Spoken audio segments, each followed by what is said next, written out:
Speaker, sir, I rise to present the budget for the year 2019-20. The recent election, which brought us to this august house today, was charged with brimming hope and desire for a bright and stable new India. Like never before, India celebrated its democracy by coming out to vote in large numbers. Voters' turnout was highest at 67.9%. Every section, young, old, first-time voters, voters since the first general election, women, all turned up to stamp their approval of a performing government.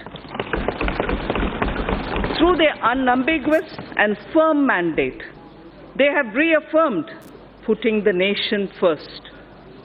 The people of India have validated the two goals for our country's future, that of national security and economic growth. The first term of Honorable Prime Minister Narendra Modi-led NDA government stood out as a performing government, a government whose signature was in the last mile delivery. Between 2014 and 19, we provided a rejuvenated center-state dynamic, cooperative federalism, GST Council, and a strident commitment to fiscal discipline. We had set the ball rolling for a new India, planned and assisted by the Niti Aayog, a broad-based think tank. We have showed by our deeds that the principle reform, perform, transform can succeed. On many programs and initiatives, we had worked on unprecedented scale. Average amount spent on food security per year approximately doubled during 2014-19 compared to the preceding 5 years.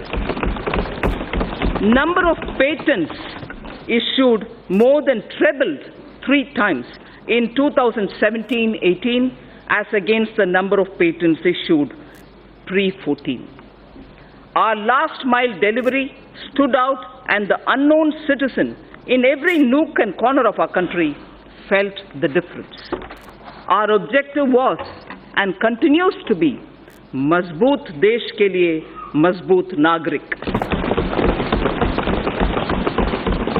Mega programs and services which we initiated and delivered during those 5 years will now be further accelerated.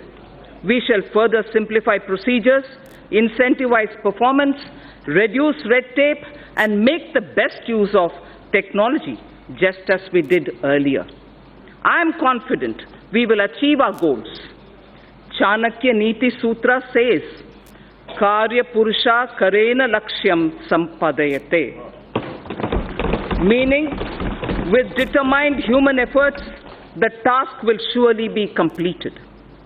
An Urdu couplet, pardon me my pronunciation, Yakin ho to koi rasta nikalta hai. Yakin ho to koi rasta nikalta hai. Hawa ki oat bhi lekar charag jalta hai.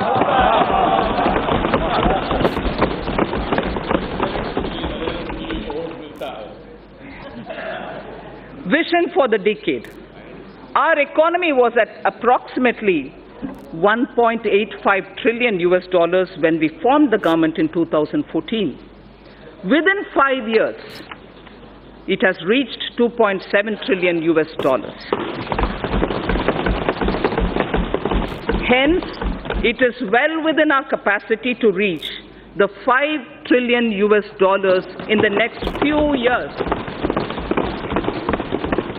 In the interim budget of 2019-20 presented in February 2019, we gave ourselves a vision for the decade. I flag here the 10 points of our vision laid before us.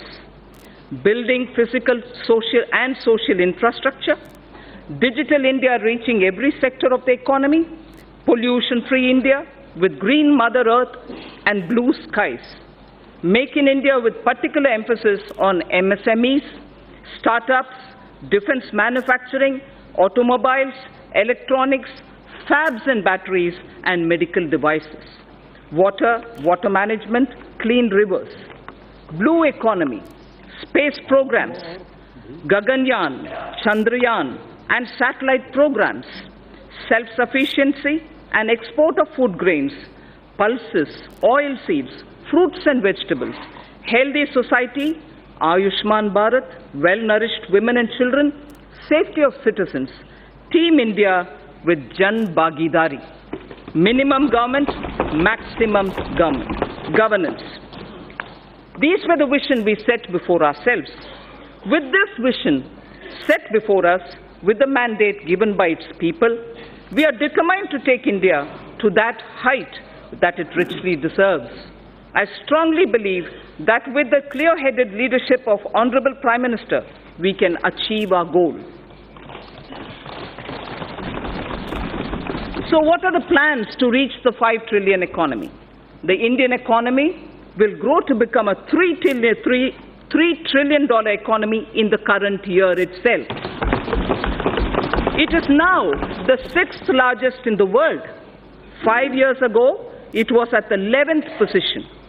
In purchasing power parity terms, we are in fact the 3rd largest economy already, only next to China and the USA. To attain this and more, we need to continue undertaking many structural reforms. In the last 5 years, we saw many big reforms, in particular, indirect taxation, bankruptcy, and real estate. While these reforms were happening here in the Parliament, the common man's life was being changed through mudra, loans, to help him to do his business, and through several programs, it was being ensured that his or her kitchen had become smokeless.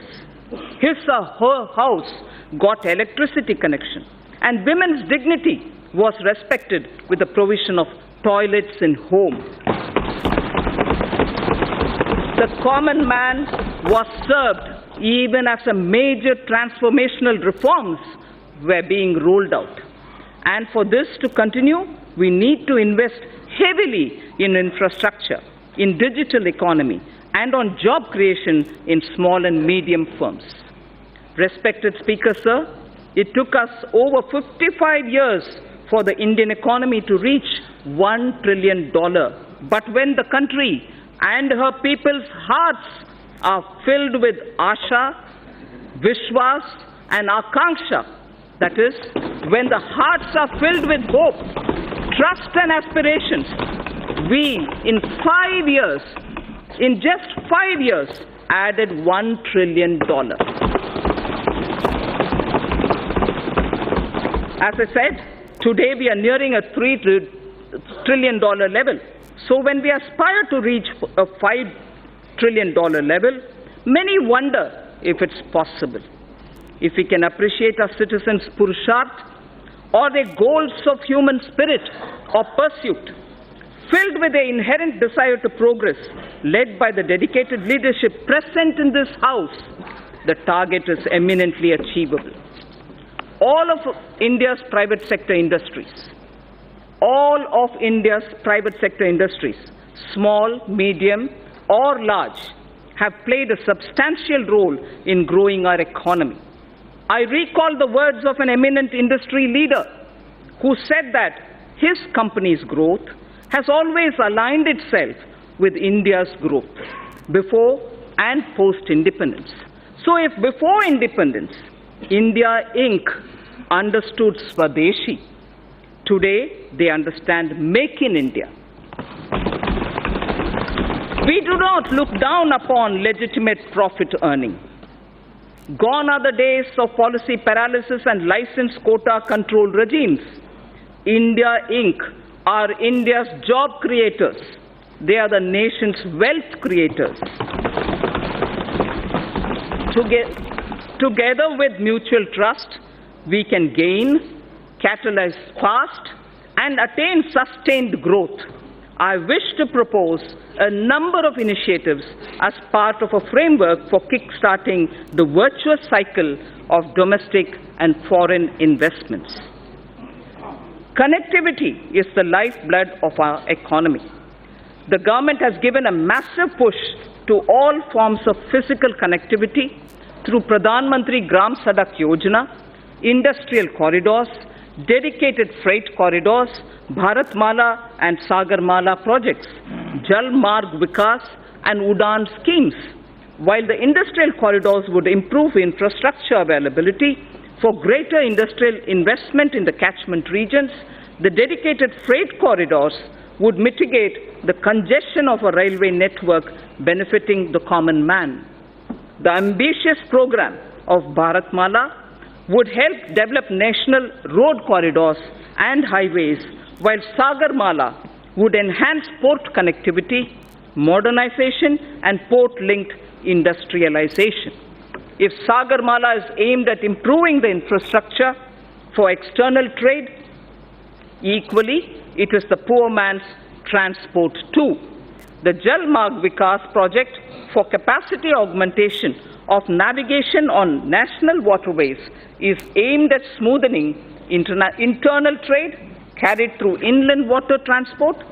These initiatives will improve logistics tremendously, reducing the cost of transport and increasing the competitiveness of domestically produced goods. The Udan scheme is providing air connectivity to smaller cities and enabling the common citizens of our country to avail air travel. All these programs are also helping bridge the rural and urban divide. As the world's third largest domestic aviation market, the time is ripe for India to enter into aircraft financing and leasing activities from Indian shores. This is critical to the development of self-reliant aviation industry, creating aspirational jobs in aviation finance, besides leveraging the business opportunities available in India's financial special economic zones, namely International Financial Services Center, the IFSC. Government will implement the essential elements of the regulatory roadmap for making India a hub for such activities. For providing an enabling ecosystem for growth in India of maintenance, repair and overhaul, MRO, maintenance, repair and overhaul industry, it is proposed to leverage India's engineering advantage and potential to achieve self-reliance in this vital aviation segment. Government will adopt suitable policy interventions to create a congenial atmosphere for the development of MRO in the country. The new metro rail projects for a total route length of 300 kilometers have been approved during 2018 and 19.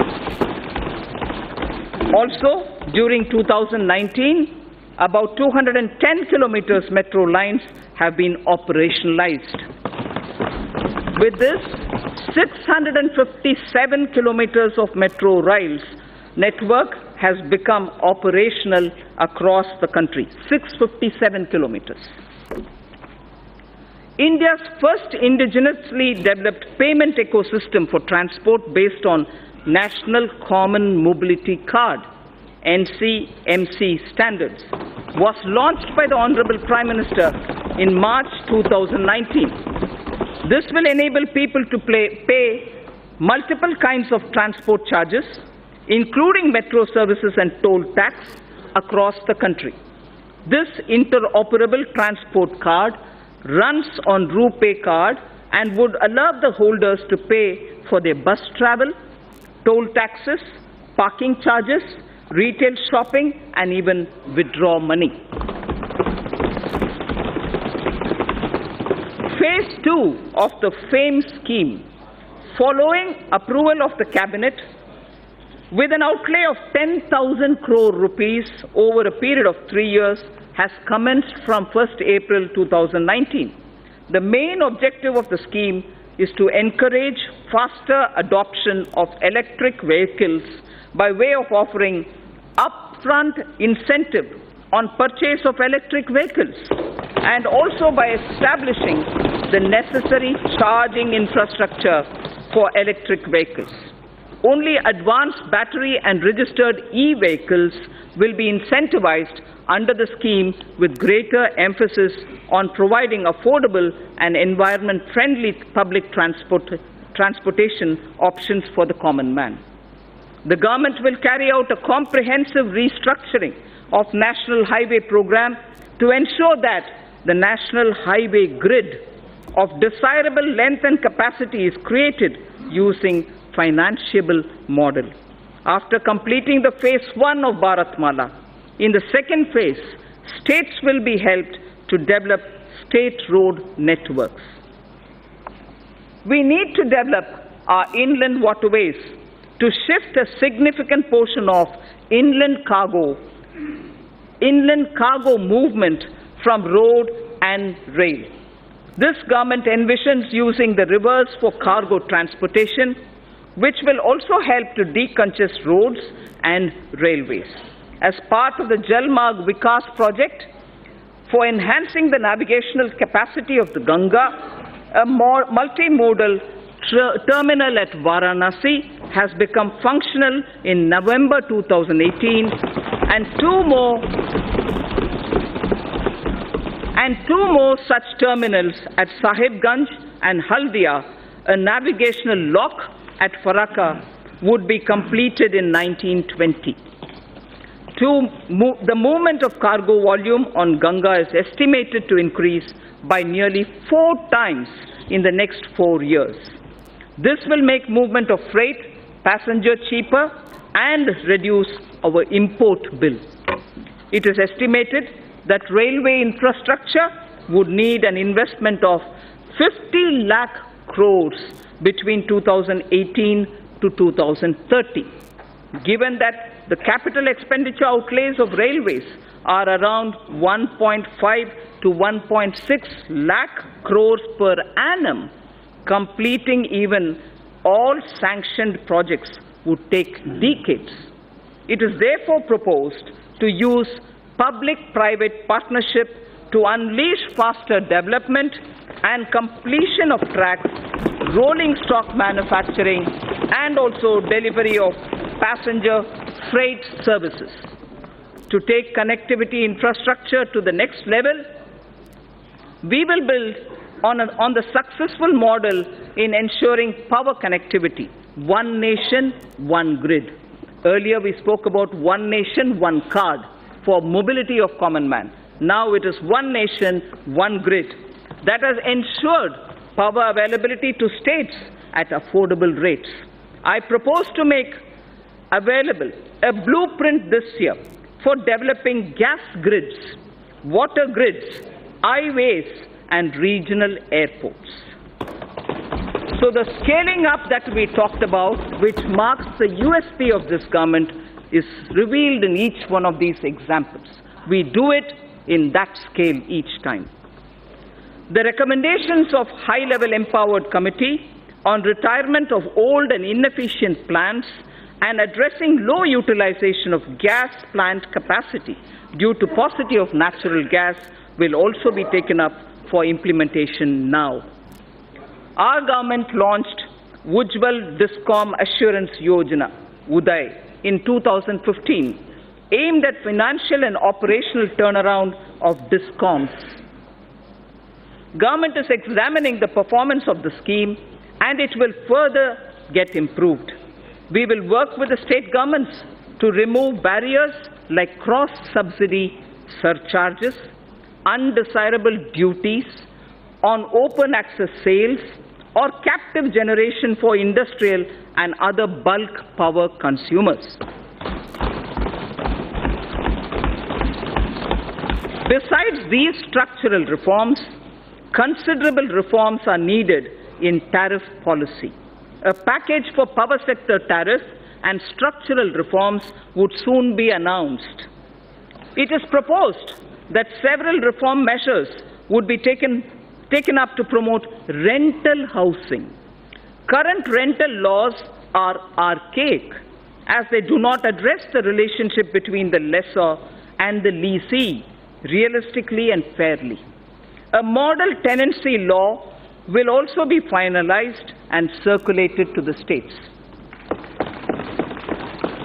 Large public infrastructure can be built on land parcels held by the central ministries and central public sector enterprises all across the country. Through an innovative instrument or innovative instruments such as joint development and dedicated online portal under the intra-SMEs and MSMEs. Investment in MSMEs will receive a big boost if these delays in payment are eliminated.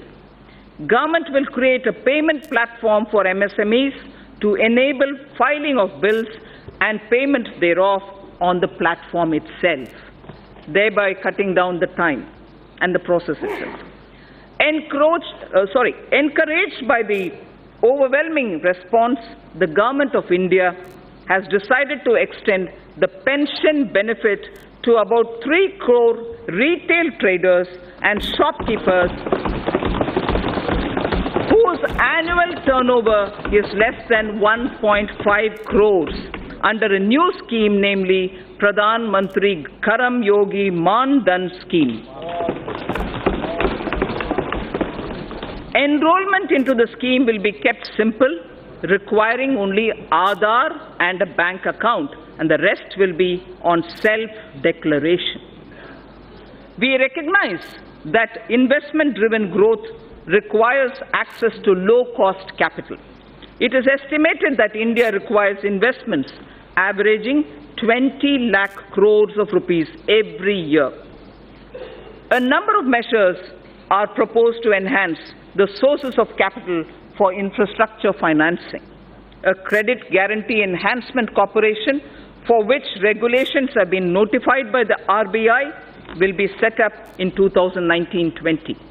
An action plan to deepen the market for long-term bonds, including for deepening markets for corporate bond repos, credit default swaps, etc., with specific focus on infrastructure sector, will be put in place. It is proposed to permit investments made by FIIs and FPIs in debt securities issued by Infrastructure Debt Fund, non-bank finance companies, the IDF, NBFCs, to be transferred, sold to any domestic investor within specified lock-in period. Corporate debt markets are crucial for the infrastructure sector. Given the need to further deepen bond markets, a number of measures are proposed to be taken up. To deepen the corporate tripartite repo market in corporate debt securities, government will work with regulators, the RBI and the SEBI, to enable stock exchanges to allow AA-rated bonds as collaterals. User-friendliness of trading platforms for corporate bonds will be reviewed, including issues arising out of capping of International Security Identification Number, the ISIN. It's right time to consider increasing minimum public shareholding in the listed companies. I have asked SEBI to consider raising the current threshold of 25% to 35%. As a key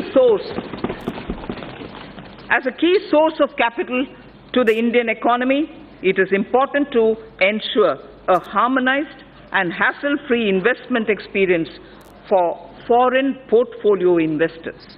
Hence, it is proposed to rationalize and streamline the existing Know Your Customer, the KYC norms for FPIs to make it more investor-friendly without compromising the integrity of cross-border capital inflows. It is time to take our capital markets closer to the masses and meet various social welfare objectives related to inclusive growth and financial inclusion. I propose to initiate steps towards creating an electronic fundraising platform, a social stock exchange, under the regulatory ambit of Securities and Exchange Board of India, the SEBI, for listing social enterprises and voluntary organizations.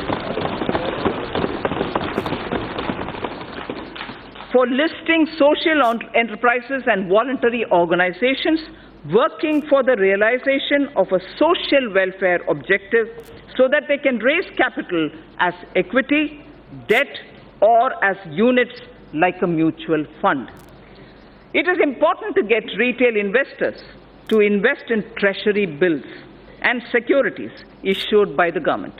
Efforts made by the Reserve Bank will need to be supplemented with further institutional development using stock exchanges. For this purpose, interoperability of RBI depositories and SEBI depositories would be necessary to bring about seamless transfer of treasury bills and government securities between RBI and depository ledgers, and for enabling this, the government will take up necessary measures in this regard in consultation with RBI and the SEBI. FDI inflows into India have remained robust despite global headwinds.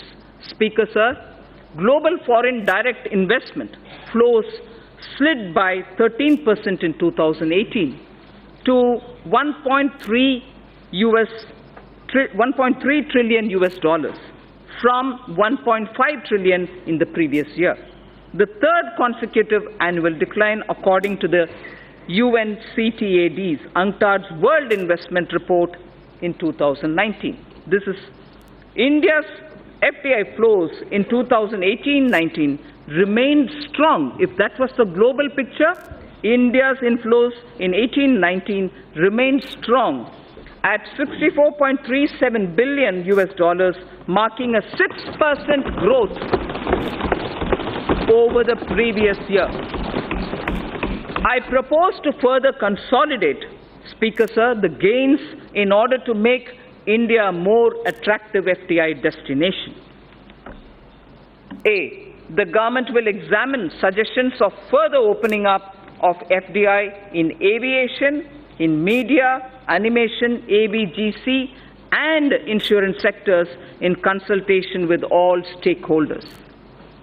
100% foreign direct investment will be permitted for insurance intermediaries.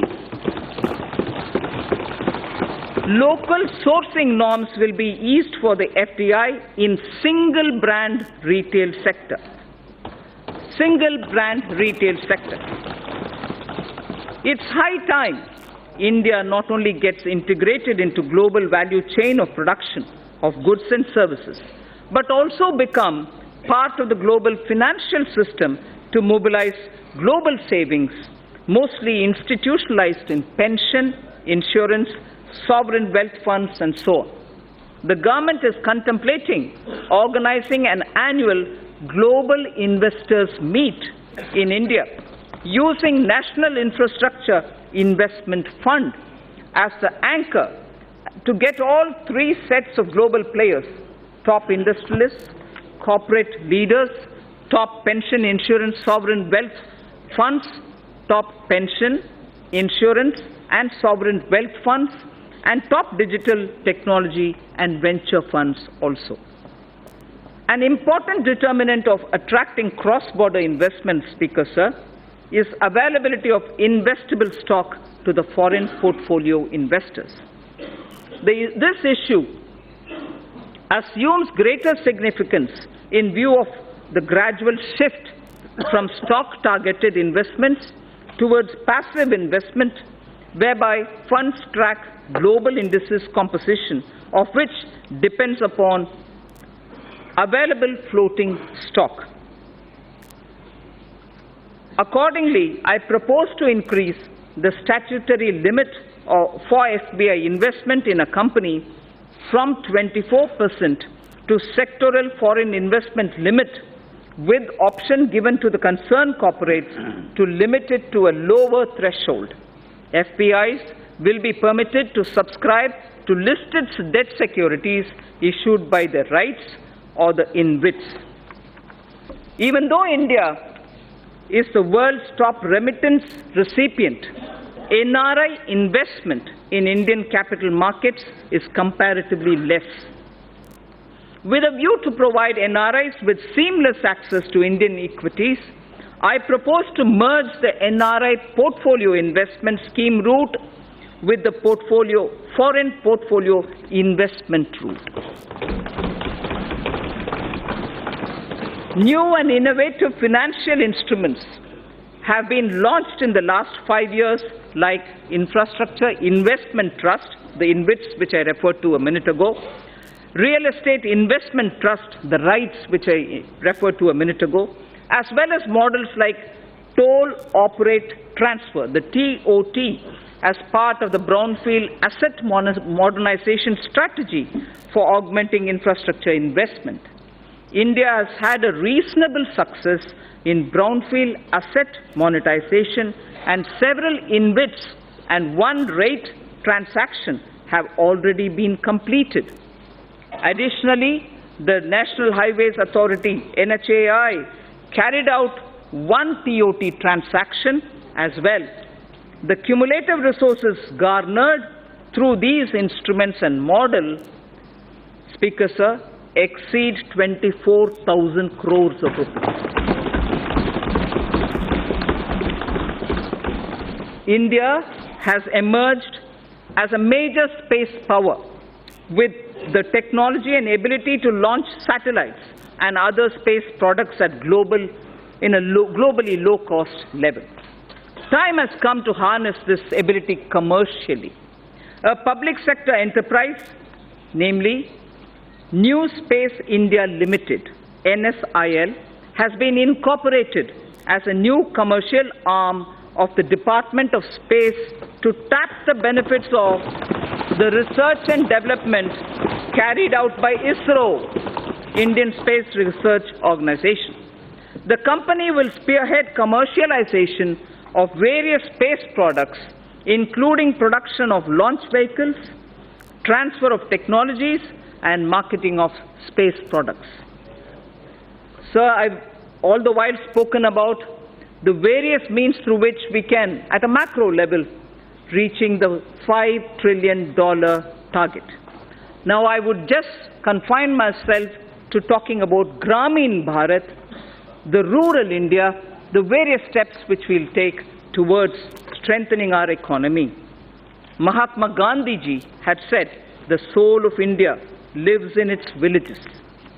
This year, even as we are marking the 150th birth anniversary of Mahatma Gandhi, I submit that our government keeps Antyodaya at the core of all its efforts. At the center of everything that we do, we keep Gaon, Garib और Kisan. मतलब गांव, गरीब और किसान केंद्र बिंदु है हमारे हर एक कार्यक्रम में. Honorable Prime Minister's two mega initiatives of Ujjwala Yojana and Saubhagya Yojana have transformed the lives of every rural family, dramatically improving ease of their living. Household access to clean cooking gas has seen an unprecedented expansion through provision of more than 7 crore LPG connections. All villages and almost 100% households across the country have been provided with electricity. A combination of efficient implementation and enthusiastic adoption has significantly improved access to energy for rural households. By 2022, the 75th year of Indian independence, I would like to assure the nation that every single rural family,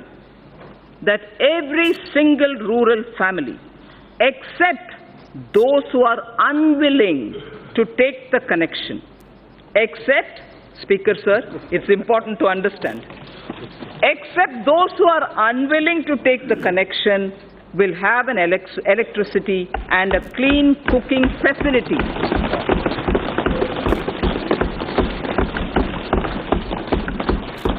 Pradhan Mantri Awas Yojana Gramin, aims to achieve the objective of housing for all by 2022. A total of 1.5 crore rural homes have been completed in the last 5 years.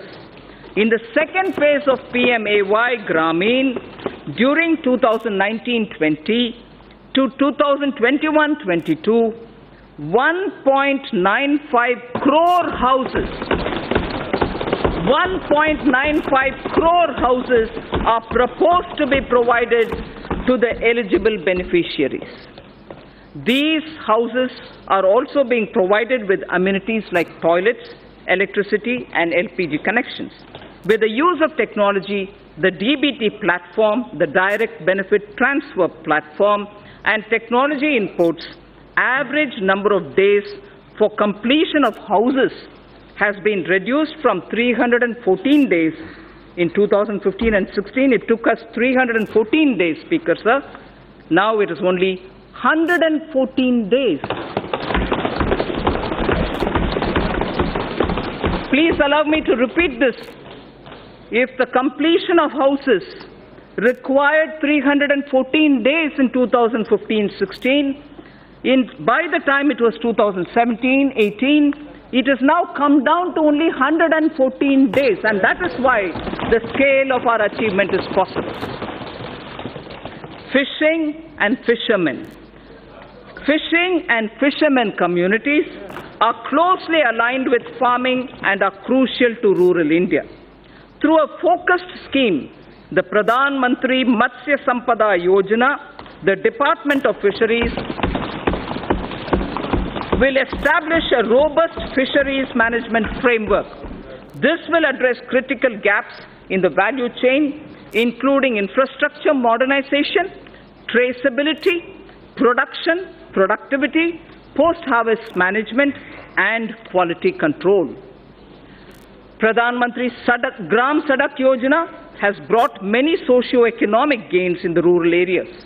To accelerate the speed of achieving universal connectivity of eligible habitations, the target of connecting the eligible and feasible habitations was advanced from 2022 to 2019 itself. I am happy to inform that all-weather connectivity has now been provided to over 97% of all such habitations. This has been possible by maintaining a high pace of road construction of 130 to 135 kilometers per day in the last 1,000 days. Committed to the agenda of sustainable development, 30,000 kilometers of Pradhan Mantri Gram Sadak Yojana roads have been built using green technology, waste plastic, and cold mix technology, thereby reducing the carbon footprint. With the changing economic scenario, it is important to upgrade roads connecting villages to the rural markets. For this, Pradhan Mantri Gram Sadak Yojana Phase 3 is envisaged to upgrade 1,25,000 kilometers of road length over the next 5 years, with an estimated cost of 80,250 crores of rupees. 1,25,000 kilometers of roads will be upgraded under Pradhan Mantri Gram Sadak Yojana Phase 3, and the amount estimated for this is 80,250 crores. Considering the fact that majority of people still live in villages and depend on agriculture and traditional industries, the scheme of Fund for Upgradation and Regeneration of Traditional Industries, SFURTI, Spurti is it, aims to set up more common facility centers to facilitate cluster-based development to make the traditional industries more productive, profitable, and capable for generating sustained employment opportunities. The focus sectors are bamboo, honey, and khadi clusters. The SFURTI envisions setting up of 100 new clusters during 2019-20, which should enable 50,000 artisans to join the economic value chain. Further, to improve the technology of such industries, the Scheme for Promotion of Innovation, Rural Industry and Entrepreneurship, ASPIRE, has been consolidated for setting up of livelihood business incubators and technology business incubators.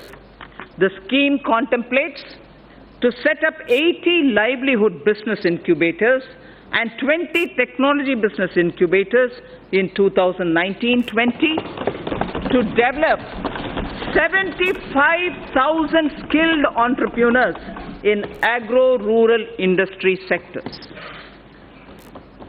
We will invest widely in agricultural infrastructure.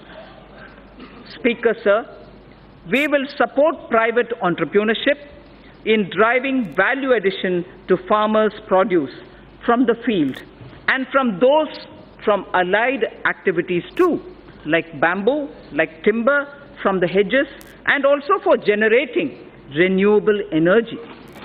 अन्नदाता क्यों ऊर्जा दाता बना नहीं सकते? अन्नदाता ऊर्जा दाता बनाने के लिए बहुत सारे हमारे प्रोग्राम्स हैं. Daring through cooperatives shall also be encouraged by creating infrastructure for cattle feed manufacturing, milk procurement, processing and marketing. Speaker, sir, I place my appreciation for our farmers who have made India self-sufficient in pulses.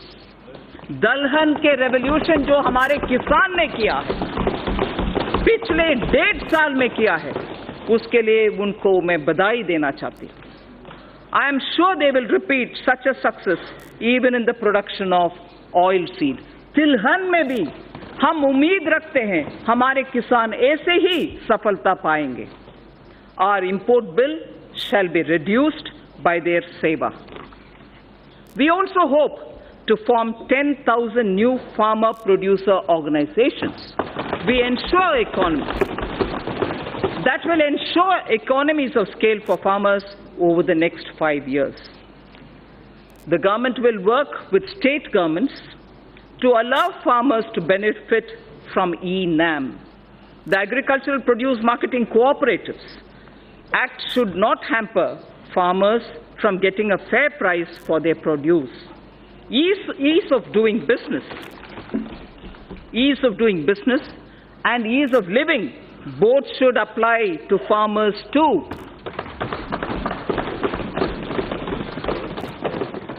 And we shall go back to basics on one count. Speaker, sir, I would like to draw your attention. We shall go back to basics on one count. Zero budget farming. Zero budget farming may not be a new thing. That is why I said we'll go back to basics. We need to replicate this innovative model. Some states have already tried somewhat. We need to replicate this innovative model through which, in a few states, farmers are already being trained in this practice. Steps such as this can help in doubling our farmers' income in time for our 75th year of independence. Ensuring India's water security and providing access to safe and adequate drinking water to all Indians is a priority for this government. A major step in this direction has been constitution of the Jal Shakti Mantralaya, integrating the Ministry of Water Resources, River Development and Ganga Regeneration and the Ministry of Drinking Water and Sanitation. This was done by integrating these many ministries and departments. This new Mantralaya will look at the management of our water resources and water supply in an integrated and holistic manner and will work with states to ensure Har Ghar Jal, Har Ghar Jal to all rural households by 2024 under the Jal Jeevan Mission. This mission, under the Department of Drinking Water and Sanitation, will focus on integrated demand and supply side management of water at the local level, including creation of local infrastructure for source sustainability like rainwater harvesting, groundwater recharge, and management of household wastewater for reuse in agriculture. The Jal Jeevan Mission will converge with other central and state government schemes to achieve its objectives of sustainable water supply management across the country. The government has identified 1,592 blocks which are critical and overexploited, spread across 256 districts for the Jal Shakti Abhiyan. Besides using funds available under various schemes, the government will also explore possibility of using additional funds available under the Compensatory Afforestation Fund Management and Planning Authority, the CAMPA, for this purpose. Speaker said, Swachh Bharat Abhiyan has touched the very conscience of the nation, besides bringing enormous health and environmental benefits. This noble scheme, initiated in 2014, has achieved a resounding success. 9.6 crore toilets have been constructed.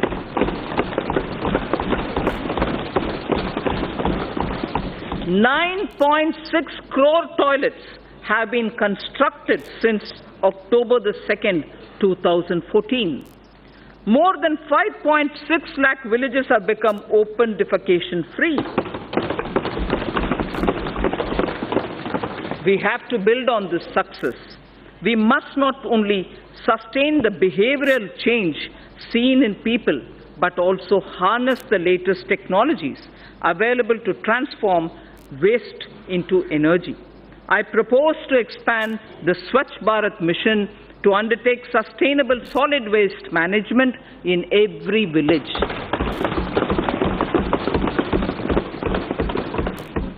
Under the Pradhan Mantri Gramin Digital Saksharata Abhiyan, over 2 crore rural Indians, under the Pradhan Mantri Gramin Digital Saksharata Abhiyan, over 2 crore rural Indians have so far been made digitally literate. To bridge rural-urban digital divide, BharatNet is targeting internet connectivity in local bodies in every panchayat in the country. This will be speeded up with assistance from Universal Service Obligation Fund under the public-private partnership arrangement. Speaker, sir, till now I focused on some specific features in order that our rural India, Gramin Bharat ke liye. Now I will focus on Shahri Bharat, urban India. This government sees the rapid urbanization of India as an opportunity rather than a challenge. We have to make both our cities and villages better using technology.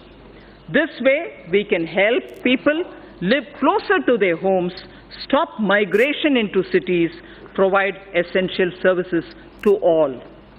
Under Pradhan Mantri Awas Yojana, urban, over 81 lakh houses with an investment of about 4.83 lakh crores have been sanctioned, of which construction has started in about 47 lakh houses.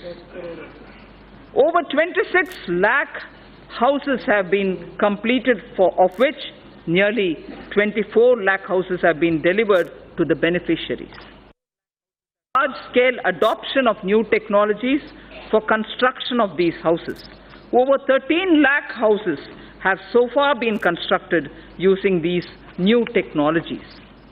More than 95% of our cities also have become ODF, open defecation free. 95% of all cities have become, or they have declared themselves ODF. More than 45,000 public and community toilets across 1,700 cities have been uploaded on Google Maps, covering more than 53% of India's urban population. Almost 1 crore citizens have downloaded the Swachhata app. The 150th birth anniversary of Mahatma Gandhi is an apt occasion for us to rededicate ourselves to the ideals of the Mahatma. Honorable Prime Minister took the sankalp of achieving Gandhiji's resolve of Swachh Bharat to make India open defecation free by 2nd October 2019. I'm very satisfied and I'm very happy to report to this august House that this would be achieved by the 2nd of October. To mark this occasion, the Rashtriya Swachhata Kendra will be inaugurated at Gandhi Darshan, Rajghat on 2nd October 2019. A Gandhipedia, like encyclopedia on Gandhi, a Gandhipedia is also being developed by National Council for Science Museums to sensitize youth and society at large about positive Gandhian values. Indian Railways suburban and long-distance services do a phenomenal task in cities like Mumbai and smaller cities. Railways will be encouraged to invest more in suburban railways through special purpose vehicle structures like rapid regional transport system proposed on the Delhi-Meerut route. I propose to enhance the metro railway initiatives by encouraging more PPP initiatives and ensuring completion of sanctioned works while supporting transit-oriented development to ensure commercial activity around transit hubs.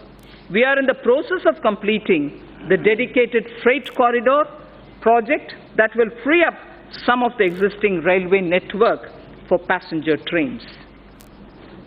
Speaker, sir, allow me now to speak on the youth of India. The government will bring in a new national educational policy to transform India's higher education system to one of the global best education systems. The new policy proposes major changes in both school and higher education, among others, better governance systems, and brings greater focus on research and innovation. We propose to establish a national research foundation to fund, to coordinate, and to promote research in the country. NRF, or the National Research Foundation, will assimilate the research grants being given by various ministries independent of each other. NRF will ensure that the overall research ecosystem in the country is strengthened with focus on identified thrust areas relevant to our national priorities and towards basic science without duplication of effort and expenditure.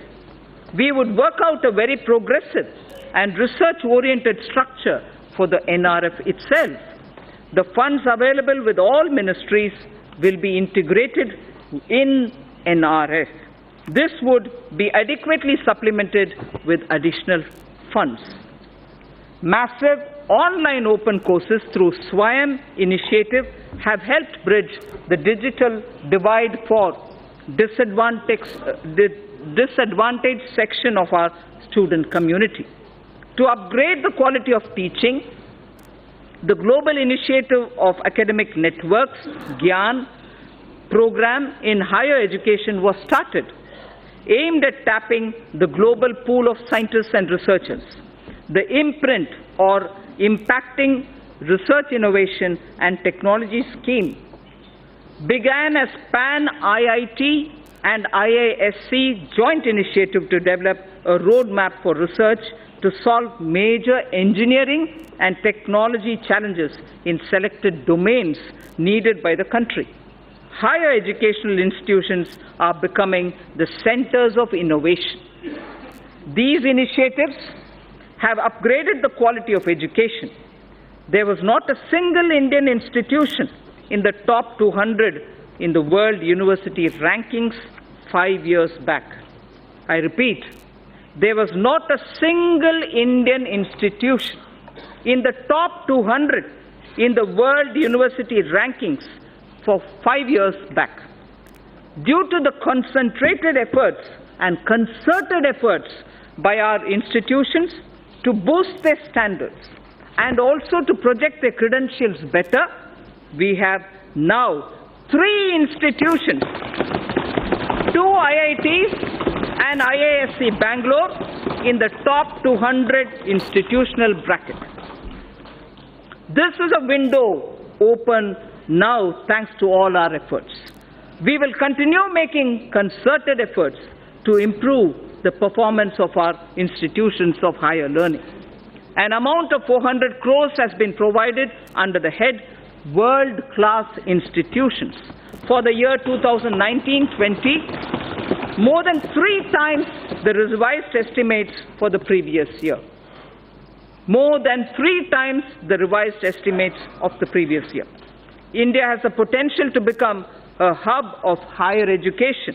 I therefore propose to start a program, Study in India, that will focus on bringing foreign students to India in our higher educational institutions. The regulatory systems of higher education would be reformed comprehensively to promote greater autonomy and focus on better academic outcomes. A draft legislation for setting up of Higher Education Commission of India would be presented in the year ahead. Khelo India scheme, launched in October 2017, has created awareness of sports as an integral part of wellness throughout the country. The government is committed to expand Khelo India scheme and to provide all necessary financial support. To popularize sports at all levels, a National Sports Education Board for development of sportspersons would be set up under Khelo India scheme. So, Speaker, this government recognizes and follows the teachings of Lord Basaveshwara. This government recognizes and follows the teachings of Lord Basaveshwara, in particular the principle of Kayaka and Dasoha. Implementing Kayakeva Kailasa, the government enables about 10 million youth to take up industry-relevant skill training through the Pradhan Mantri Kaushal Vikas Yojana. This is helping to create a large pool of skilled manpower with speed and high standards. Demographic trends worldwide show that major economies will face severe labor shortages in the future. To prepare our youth to also take up jobs overseas, we will increase focus on skill sets needed abroad, including language training. We will also lay focus on new age skills like artificial intelligence, Internet of Things, big data, 3D printing, virtual reality and robotics, which are valued highly both within and outside the country and offer much higher remuneration. Drawing again on Lord Basaveshwara, his principle of Dasoha underlines most things this government does. Give it up for giving up LPG subsidy, or the various pension schemes, or on the principle of sharing through distribution for the wellness of society, which is what Lord Basaveshwara did even earlier in a millennia ago. the government is proposing to streamline multiple labor laws into a set of 4 labor codes. Sir, for the sake of labor welfare, I'd like to repeat this slide. The government is proposing to streamline multiple labor laws into a set of 4 labor codes. Codes. C-O-D-E-S. Codes. This will ensure that process of registration and filing of returns will get standardized and streamlined. With various labor-related definitions getting standardized, it is expected that there shall be less disputes. We propose, again, sir, this is an interesting idea. I wish to draw your attention. We propose to start a television program within the DD bouquet of channels exclusively for startups.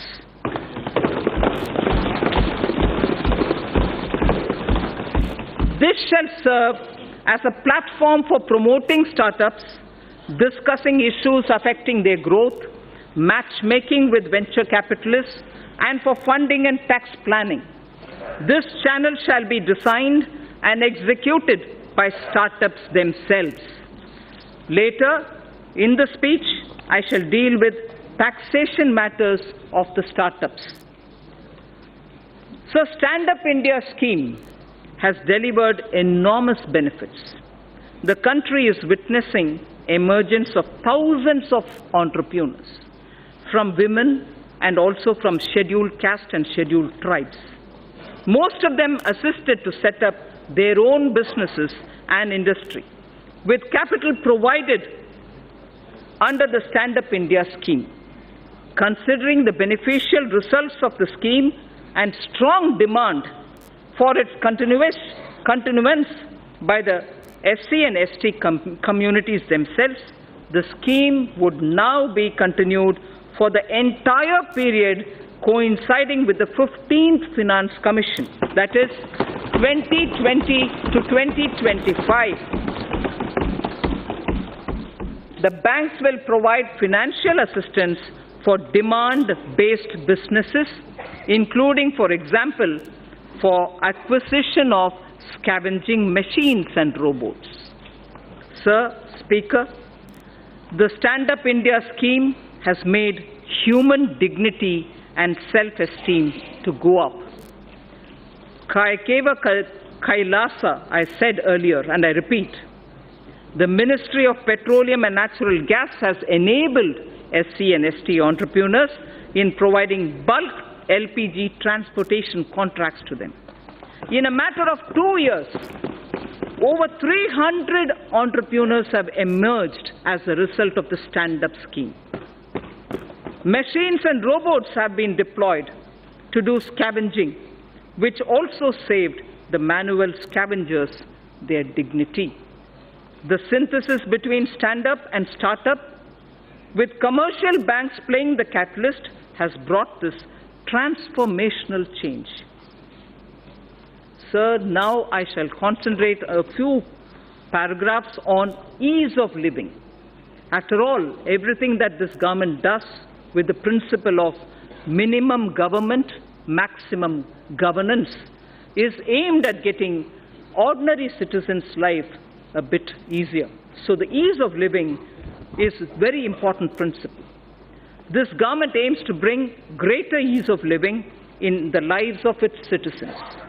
Digital payments are gaining acceptance everywhere, including by the government. Use of technology is an effective way to ensure this. Pradhan Mantri Shram Yogi Man Dhan was launched on 5th March 2019 by the Honorable Prime Minister in Ahmedabad. The scheme aims at providing 3,000 rupees per month as pension on attaining the age of 60 to crores of workers in unorganized and informal sectors. About 30 lakh workers have already joined the scheme. For good quality of life and ease of living, maintaining a cleaner environment and ensuring sustainable energy use is absolutely vital.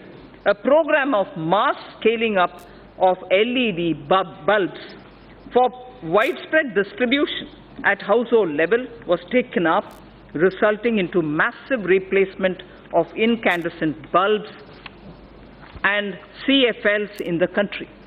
Approximately 35 crore LED bulbs have been distributed under the Ujala Yojana,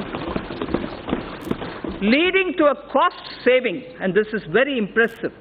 I request through you, respected Speaker, that all members present here listen to what cost saving has emerged because of the LED bulbs. Approximately 35 crore LED bulbs have been distributed under the Ujala Yojana, leading to a cost saving of 18,341 crores. And this 18,341 crores annually, every year, because of LED, this is what the country is saving. It is going to be free of incandescent, India is going to be free of incandescent bulbs, and CFL use has already become minuscule. We will use the approach of mission LED bulb method to promote the use of solar stoves and battery chargers in the country. To make railway travel a pleasant and satisfying experience to the common citizen, again, ease of living, we will launch a massive program of railway station modernization this year. Railway station modernization will be launched this year. Honorable Speaker, sir, I draw the attention to the women of India. Nari to Narayani.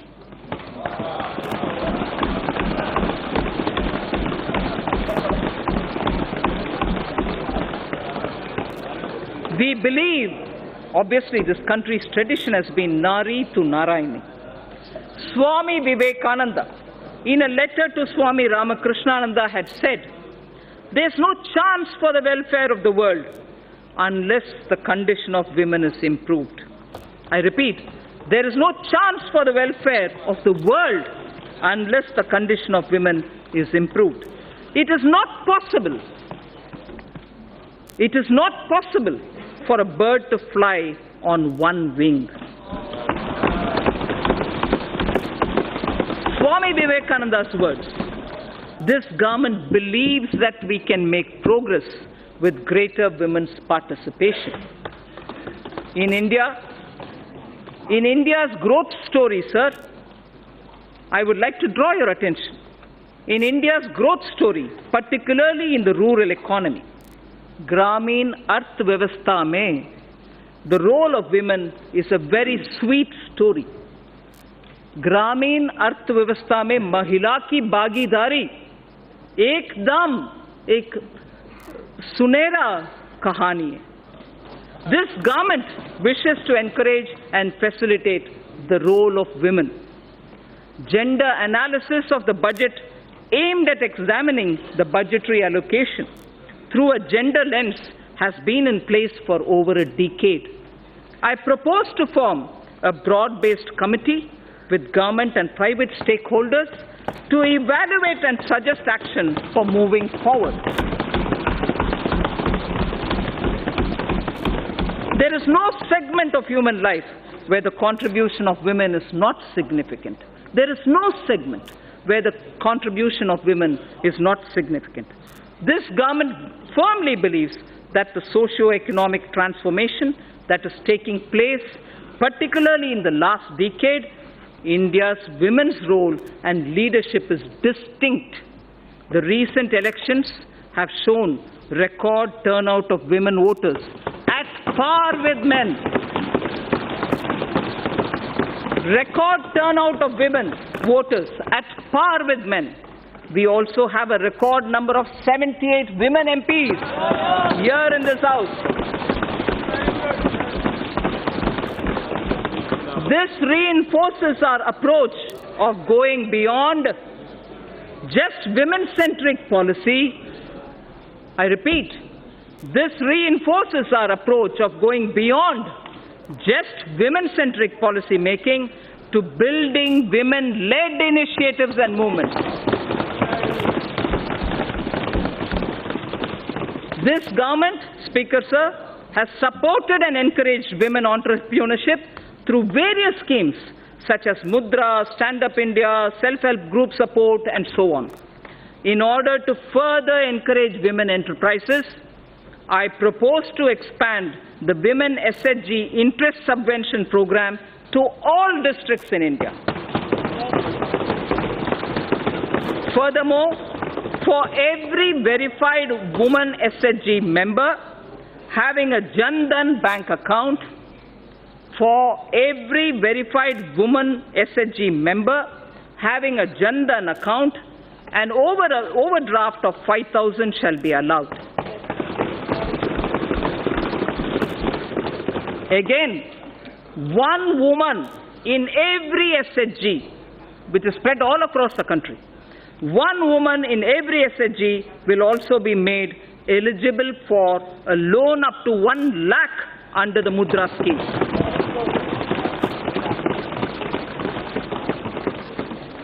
Speaker Sir, at the beginning I did tell you about India's soft power. India's soft power, which is the next section I'll concentrate on. India's soft power is appreciated in so many different ways.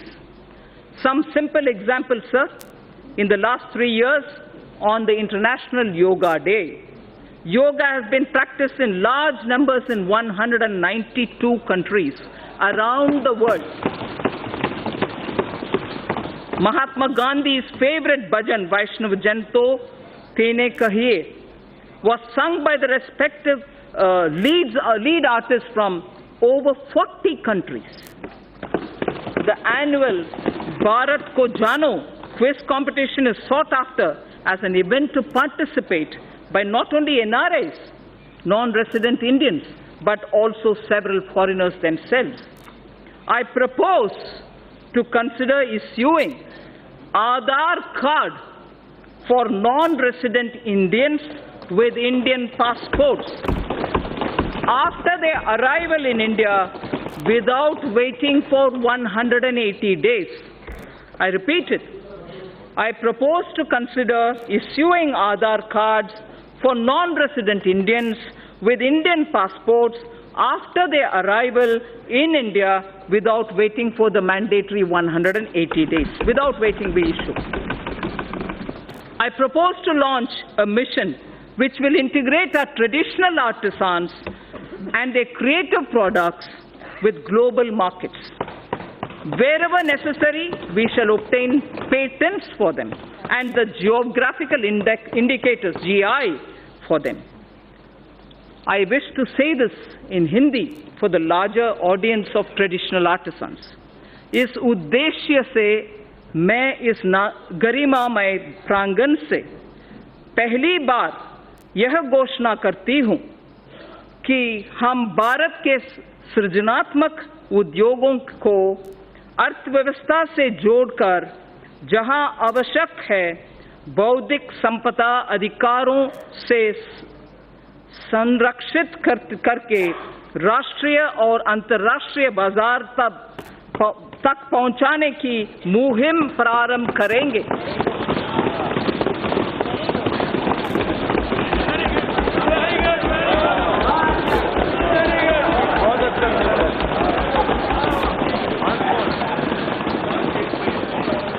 To give further impetus to India's growing influence and leadership in the international community, government decided to open Indian embassies and high commissions abroad in countries where India does not have a resident diplomatic mission as yet. Accordingly, in March 2018, government approved opening of 18 new Indian diplomatic missions in Africa. 5 embassies have already been opened in Rwanda, Djibouti, Equatorial Guinea, Republic of Guinea, and Burkina Faso in the year 2018-19. Government intends to open another 4 embassies, new ones, in the year 2019-20. This will not only increase the footprint of India's overseas presence, but also enable us to provide better and more accessible public services, especially to the local Indian communities in these countries. In line with our ancient wisdom, India has always pursued a policy of economic cooperation with countries through bilateral and regional coordination. Indian Development Assistance Scheme, IDEAS, provides concessional financing for projects and contributes to infrastructure development and capacity building in the recipient developing countries.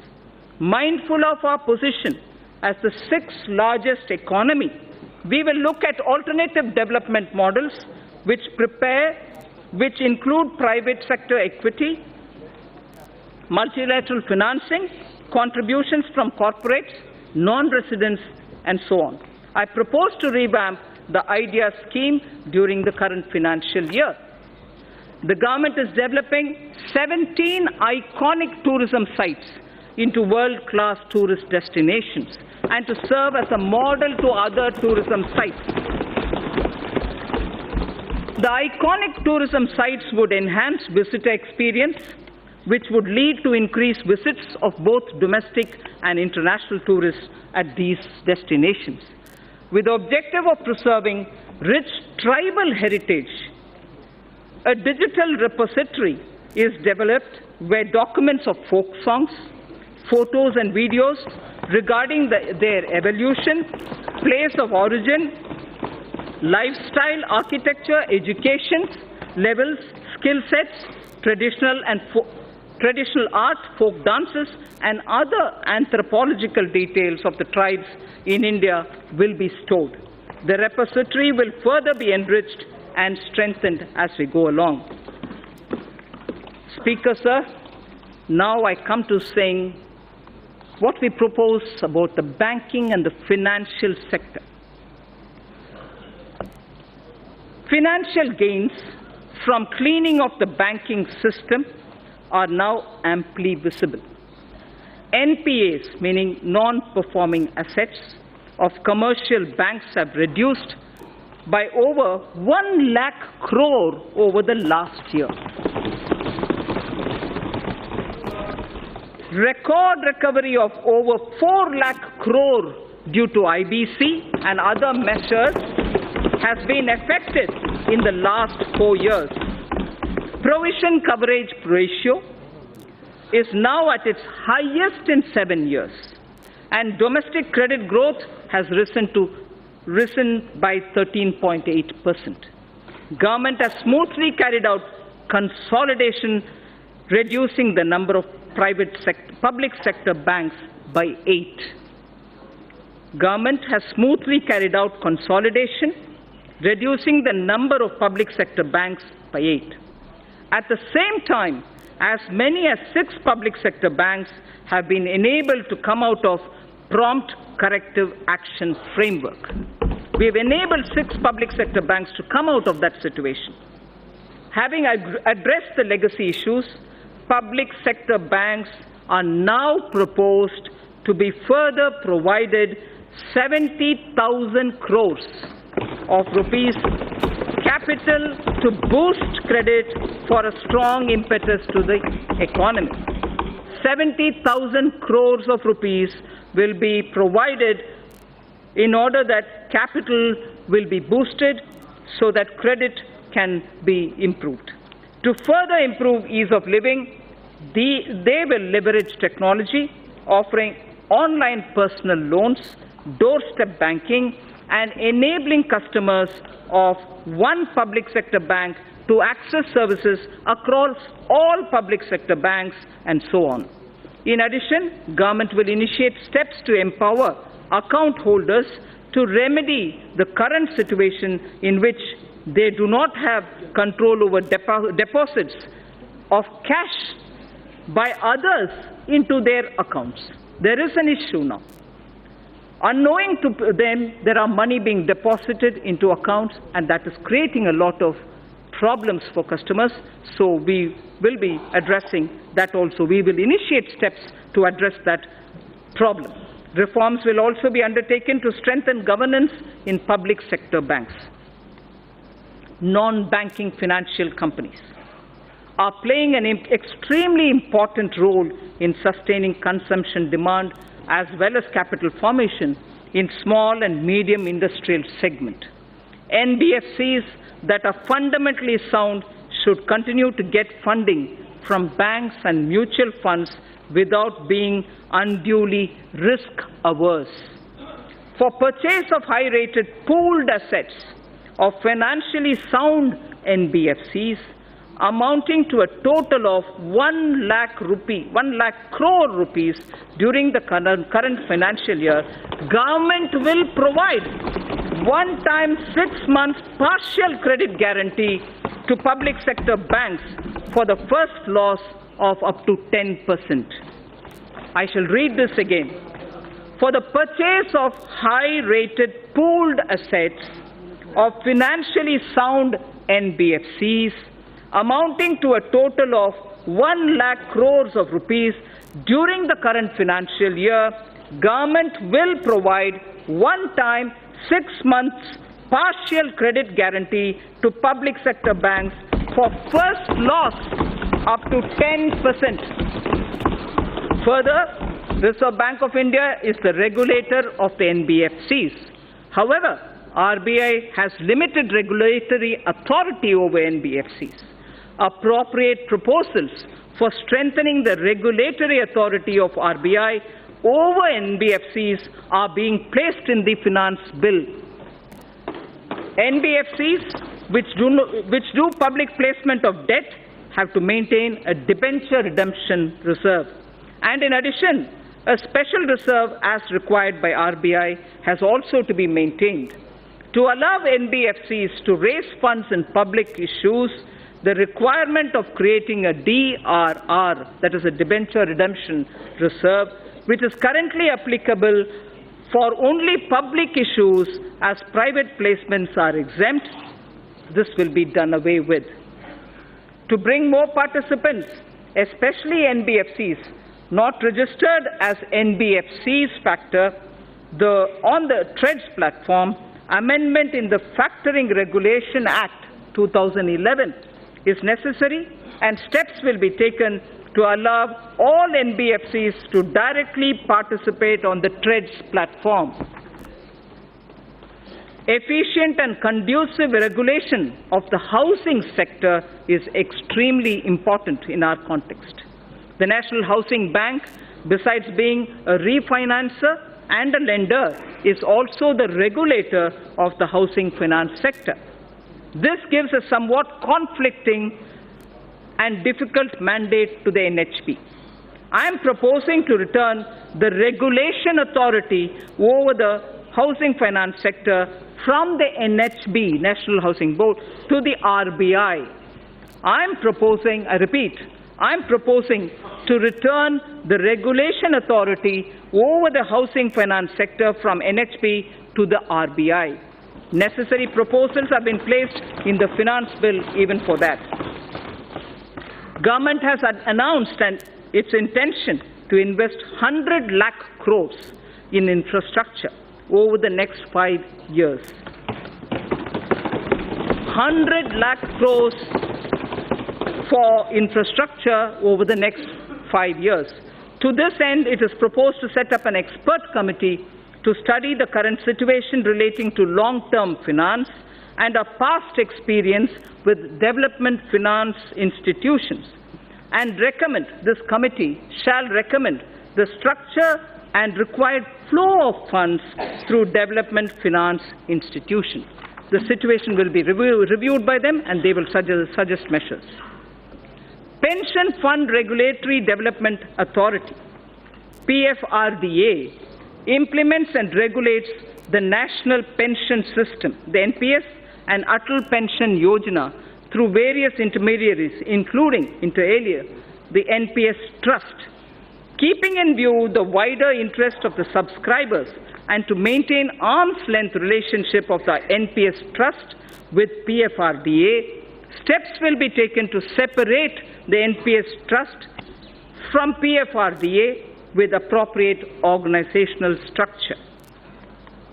To facilitate onshoring of international insurance transactions, and to enable opening of branches by foreign reinsurers in the International Financial Service Center, it is proposed to reduce net owned fund requirement from 5,000 crores to 1,000 crores, 1,000 crores.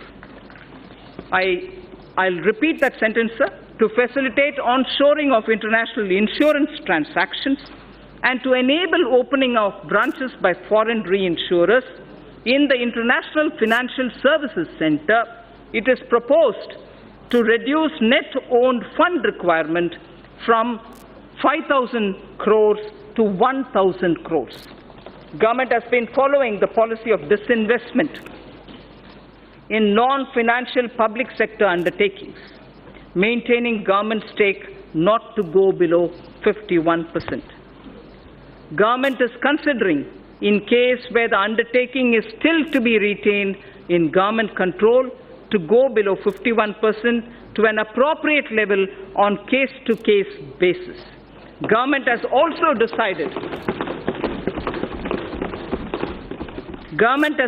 decided to modify present policy of retaining 51% government stake to retaining 51% stake inclusive of the stake of government-controlled institutions. Sir Speaker, in order to improve the capital flows into the Indian economy, it is important to align domestic corporate systems and practices with global ones. It is also appreciated that global finance movement in equity uses certain parameters to evaluate the stocks in which they choose to invest. The government intends to further encourage retail participation in CPSEs, which of late has shown very encouraging upward trend. In order to provide additional investment space, the government would realign its holding in CPSEs, including banks, to permit greater availability of its shares and to improve depth of its market. Strategic disinvestment of select CPSEs would continue to remain a priority of this government. In view of current macroeconomic parameters, government would not only reinitiate the process of strategic disinvestment of Air India, but would offer more CPSEs for strategic participation by the private sector. I repeat this sentence.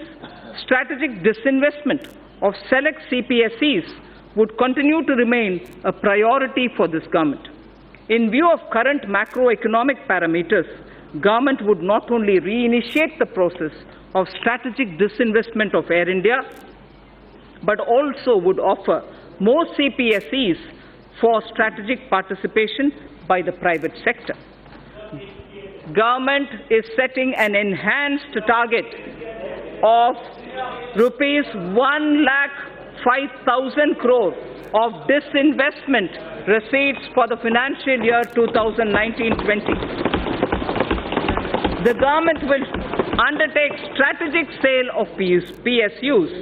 The government will also continue to do consolidation of PSUs in the non-financial space as well. Sir, ETFs have proved to be an important investment opportunity for retail investors and has turned out to be a good instrument of Government of India's disinvestment program. To expand this further, government will offer an investment option in ETFs on the line of equity-linked savings scheme, which is ELSS. This would encourage long-term investments in CPSEs. For bringing better public ownership of the PSUs and also bring greater commercial and market orientation of the listed PSUs, the government will take all necessary steps to meet public shareholding norms of 25% for all listed PSUs and raise the foreign shareholding limits to maximum permissible sector limits for all PSUs, companies which are part of emerging market index. Sir, the Indian sovereign debt, external debt, India's sovereign external debt to GDP is among the lowest globally at less than 5%.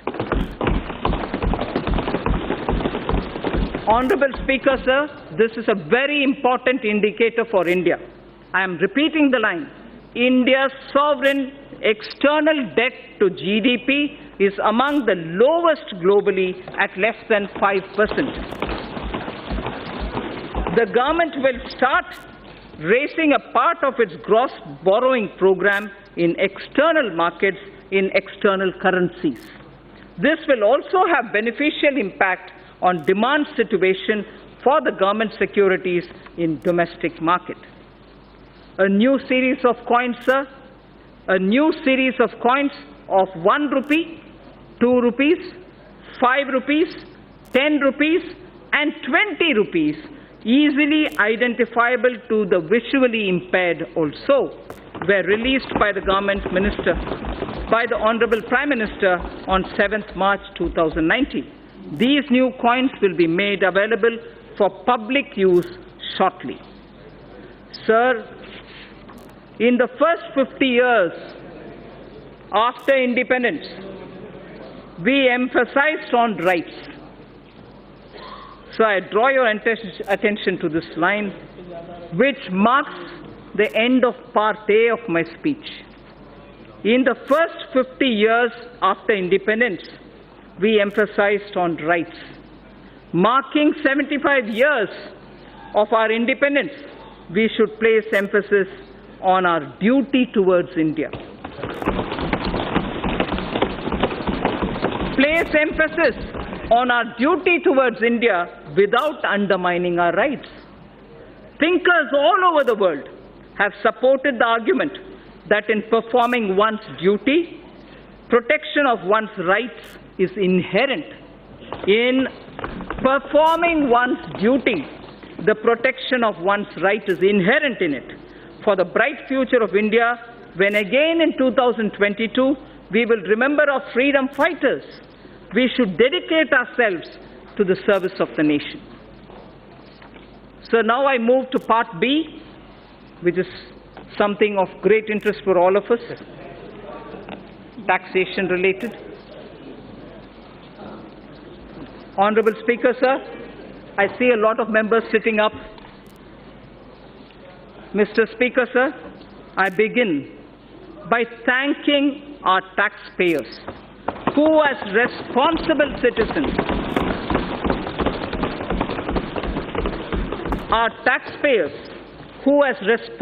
citizens, perform their duty by paying their taxes.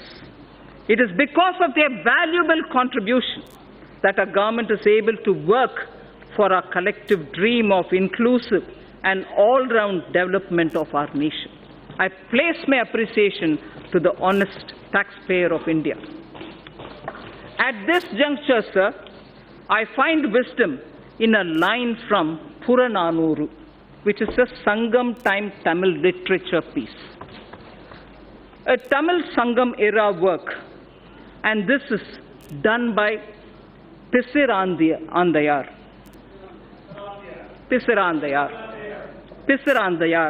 yes. The verse, Yanai Pugunda Nilam,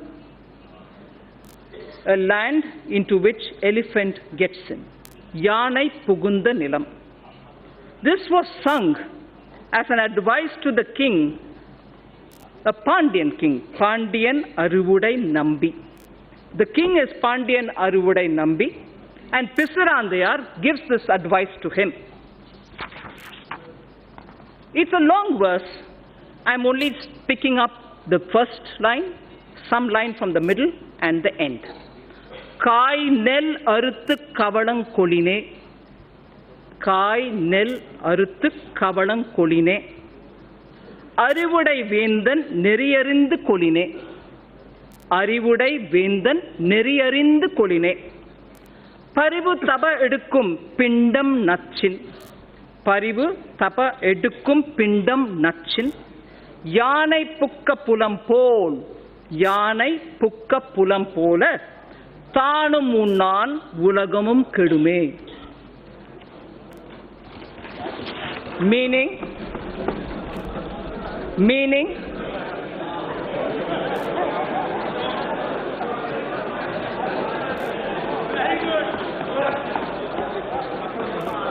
a few mounds of rice, just a few mounds of rice from paddy that is harvested from a small piece of land would be sufficient for the elephant.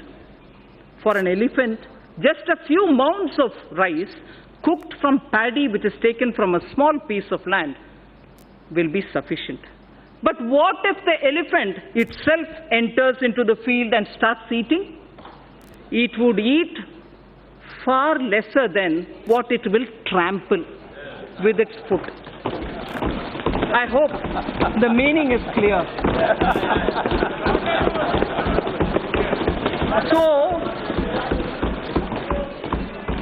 the advice given to Pandian Arivude Nambi is a valuable advice that this government appreciates. An elephant, if it is given mounds of rice, here I would refer to taxation, will be quite happy. It doesn't have to enter into the field and trample to eat the food. So we don't intend to trample anybody.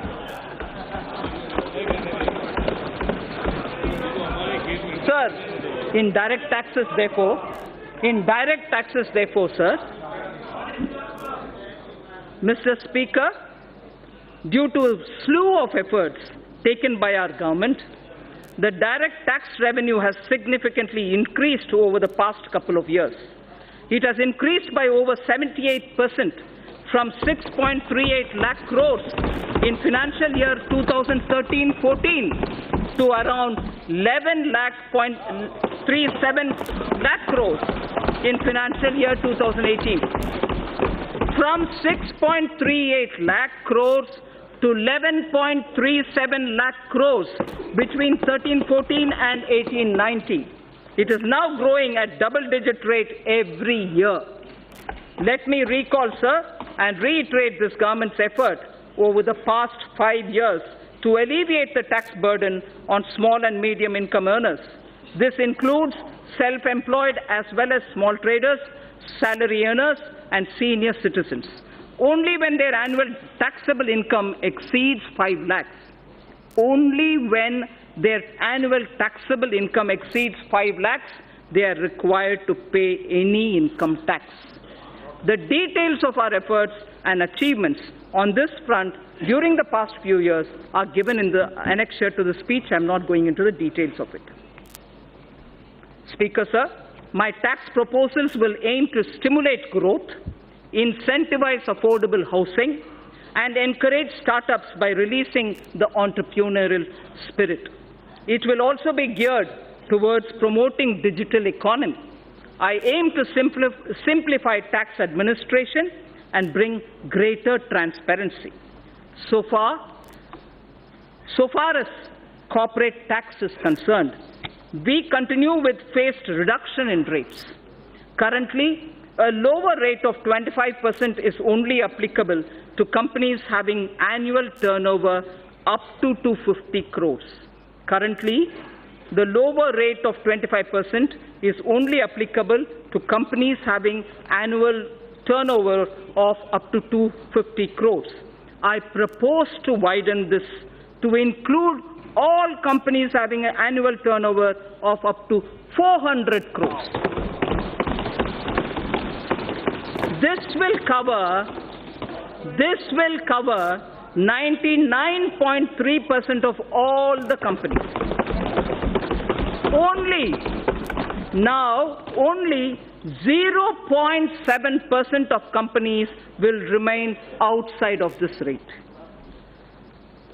So in order to boost economic growth and make in India, the government will launch a scheme to invite global companies through a transparent competitive bidding to set up mega manufacturing plants in sunrise and advanced technology areas such as semiconductor fabrication, solar photovoltaic cells, lithium storage batteries, solar electric charging infrastructure, computer servers, laptops, etc., and provide them investment-linked income tax exemptions under 35AD of the Income Tax Act and other indirect tax benefits.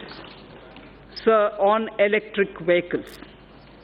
Considering our large consumer base, we aim to leapfrog and envision India as a global hub of manufacturing of electric vehicles. A global hub of manufacturing electric vehicles. Inclusion of solar storage batteries and charging infrastructure in the above scheme will boost our efforts. Government has already moved the GST Council to lower the GST rate on electric vehicles from 12 to 5%. Also, to make electric vehicle affordable to consumers, our government will provide additional income tax deduction of 1.5 lakhs of rupees on the interest paid on loans taken to purchase electric vehicles. What does this mean? This amounts to a benefit of 2.5 lakh crores over the loan period to the taxpayer who takes loans to purchase electric vehicles. So by the time the entire period of the loan ends, for you having taken the loan for buying an electric vehicle, you would benefit to the level of 2.5 lakh rupees because of this income tax deduction which is being brought in for encouraging purchase of electric vehicles. So startups, as I said when I was talking about the youth of this country, startups require, and we have been consistently providing them all the encouragement. Startups in India are taking firm roots and their continued growth needs to be encouraged. To resolve the so-called angel tax issue, I'm sure a lot of members are concerned on this issue. To resolve the so-called angel tax issue, the startups and their investors who file requisite declarations and provide information in their returns will not be subjected to any kind of scrutiny in respect of valuation of share premiums.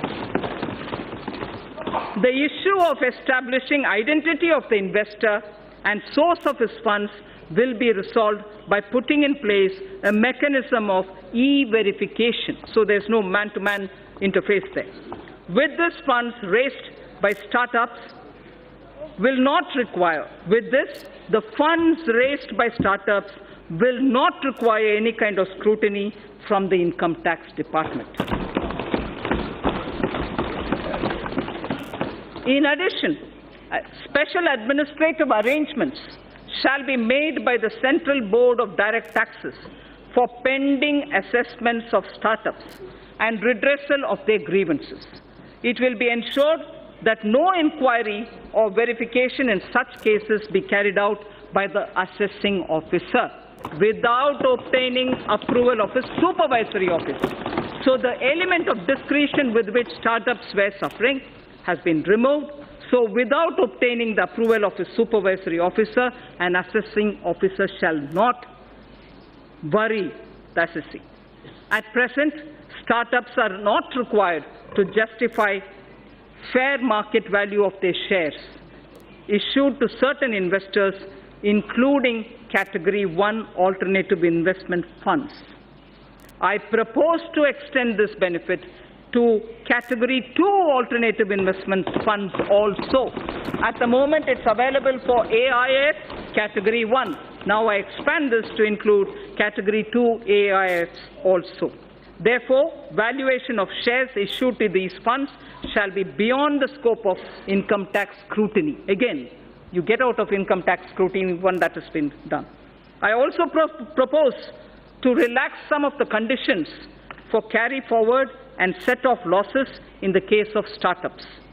I also propose to extend the period of exemption of capital gains arising from sale of residential house for investment in startups up to 31/3/2021. and relax certain other conditions of this exemption. So, affordable housing, which is an aim of this government. For realization of the goal of housing for all and affordable housing, a tax holiday has already been provided on the profits earned by developers of affordable housing. Also, interest paid on housing loans is allowed as a deduction to the extent of 2 lakhs in respect of self-occupied property. In order to provide a further impetus, I propose to allow an additional deduction of up to 1,50,000 rupees for interest paid on loans borrowed up to 31st March 2020, next year, for purchase of affordable house valued up to 45 lakhs. Therefore, a person purchasing an affordable house will now get an enhanced interest deduction up to 3.5 lakhs of rupees. This will translate into benefit of 7 lakh of rupees to the middle-class home buyers over their loan period of 15 years.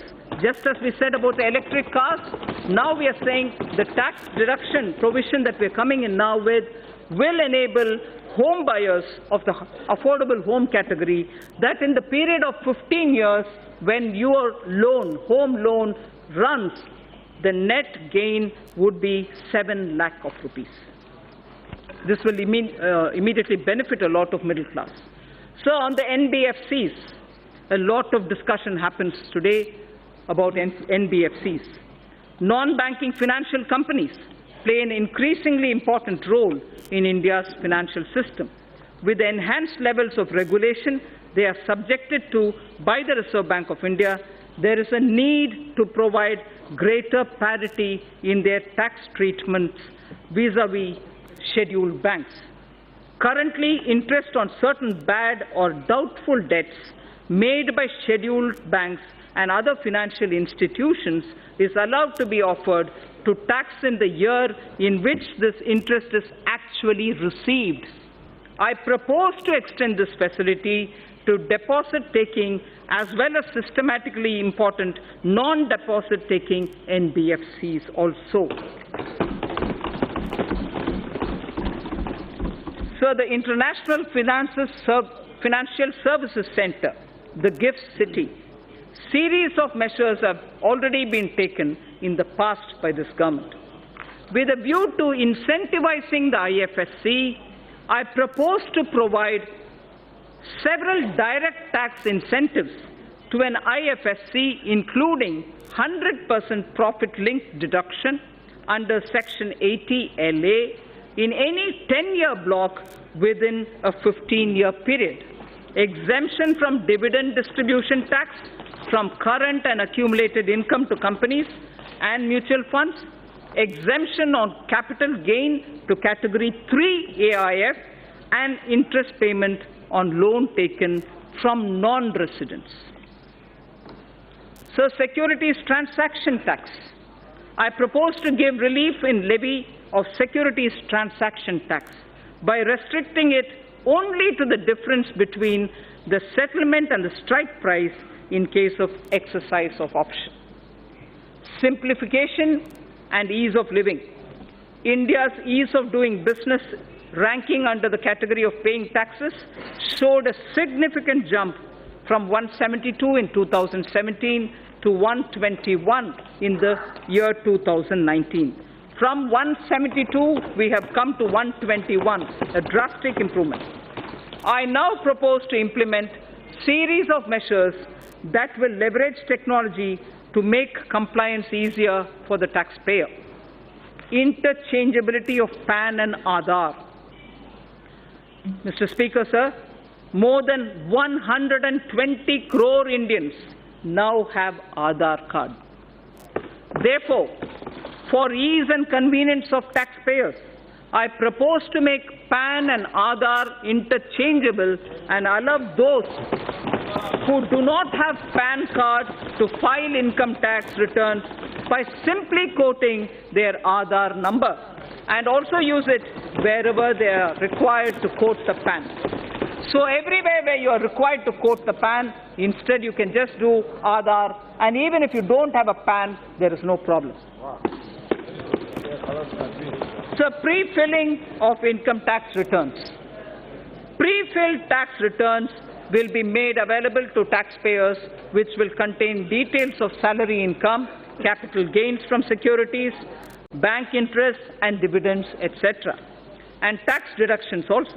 Information regarding these incomes will be collected from the concerned sources such as banks, stock exchanges, mutual funds, EPFO, state registration departments, and so on.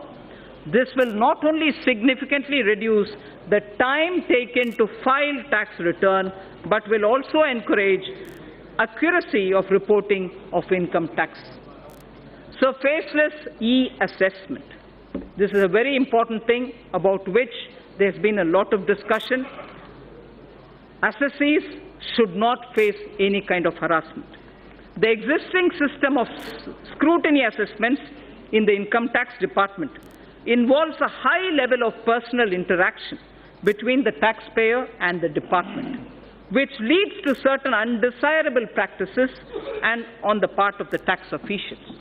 To eliminate such instances and to give shape to the vision of Honorable Prime Minister, a scheme of faceless assessment in electronic mode involving no human interface is being launched this year in a phased manner.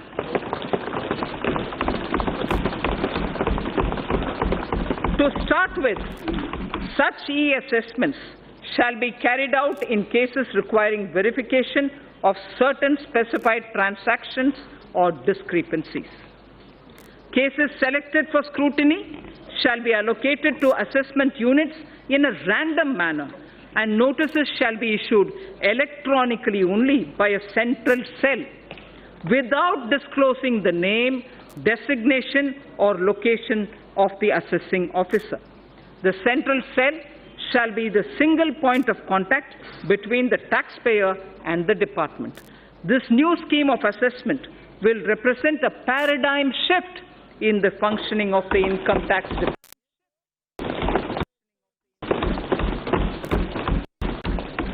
So on digital payments, our government has taken a number of initiatives in the recent past for the promotion of digital payments and less cash economy.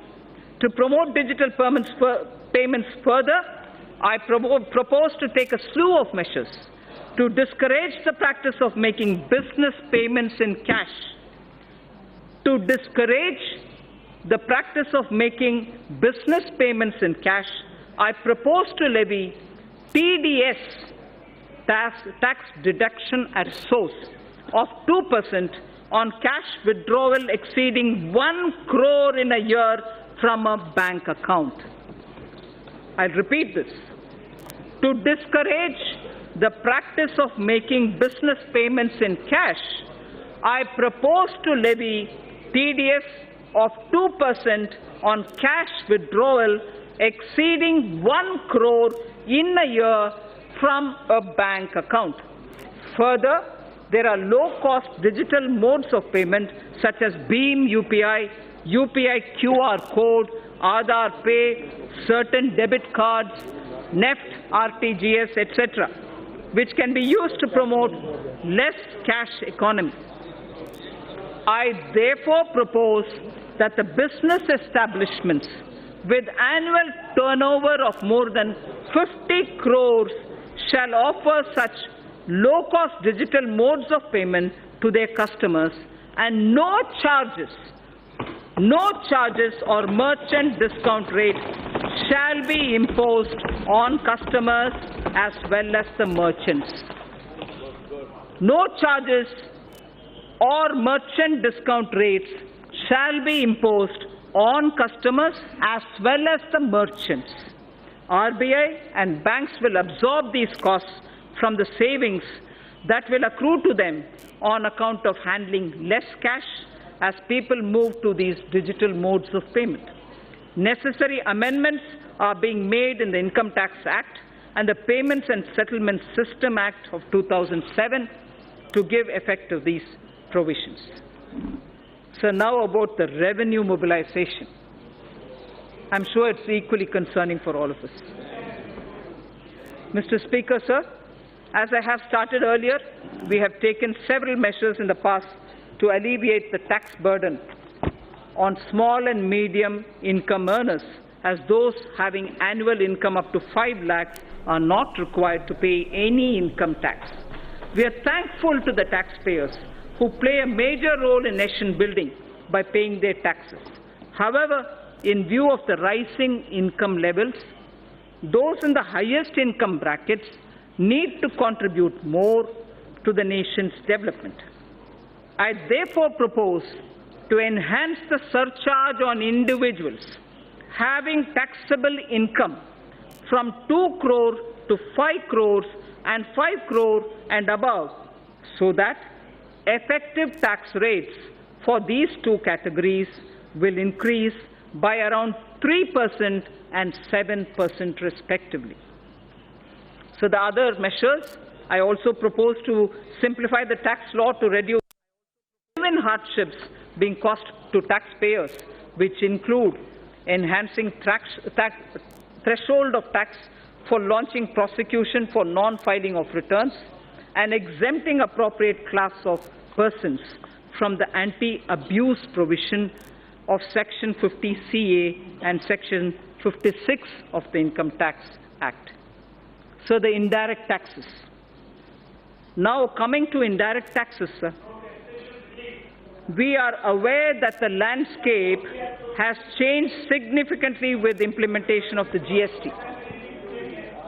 In every sense, this has been a monumental reform. In every sense, this has been a monumental reform, centre and states coming together and agreeing to pool in their sovereign power of taxation for common good of the country was unprecedented. 17 taxes and 13 cesses became one tax. Multitude of rates instantly became 4. Almost all commodities saw rate reduction. Tens of returns were replaced by just one. Taxpayers' interface with tax departments got reduced. Border checks got reduced and eliminated in many cases. Goods started moving freely across states, which saved time and energy. A truck started doing two trips in the same time in which it was doing one. Thus, dream of one nation, one tax, one market was realized. The GST Council deserves all the credit for this. Sir, in the initial phase, GST witnessed certain teething problems. This was natural considering the scale of the reform. However, the Council, the Centre and the states proactively worked to resolve these issues. GST rates have also been reduced significantly, where relief of about 92,000 crores per year has been given. We should not lose sight of this fact when judging the performance of the GST. The details are given in the annexure. We are further simplifying the GST processes. A simplified single monthly return is being rolled out. Taxpayer having annual turnover of less than 5 crore shall file only quarterly returns. Free accounting software for return preparation has been made available to small businesses. A fully automated GST refund module shall be implemented. Multiple tax ledgers for a taxpayer shall be replaced by just one. It's also proposed to move an electronic invoice system wherein invoice details will be captured in a central system at the time of issue. This will eventually be used to pre-fill a taxpayer's return. There will be no need for a separate e-way bill. Its rollout would begin from January 2020.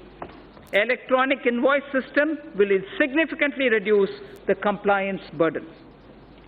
Sir, on the customs side, my proposals are driven with the objective of securing our borders, achieving higher domestic value addition through Make in India, reducing import dependence, protection to MSME, and promoting clean energy, curbing non-essential imports, and correcting inversions. Defense has an immediate requirement of modernization and upgradation. This is a national priority. For this purpose, import of defense equipment that are not being manufactured in India are being exempted from the basic customs duty. Make in India is a cherished goal. In order to provide domestic industry a level playing field, basic customs duty is being increased on items such as cashew kernels, PVC, vinyl flooring, tiles, metal fittings, mountings for furniture, auto parts, certain kinds of synthetic rubber, marble slabs, optical fiber cable, CCTV camera, IP camera, digital and network video recorders, and so on. Also, exemptions from on certain electronic items which are now being manufactured in India are being withdrawn. Further, end-use based exemptions on palm stearin, fatty oils, and exemptions to various kinds of papers are also being withdrawn. To encourage domestic publishing and printing industry, 5% customs duty is being imposed on imported books. To further promote domestic manufacturing, customs duty reductions are being proposed on certain raw materials and capital goods.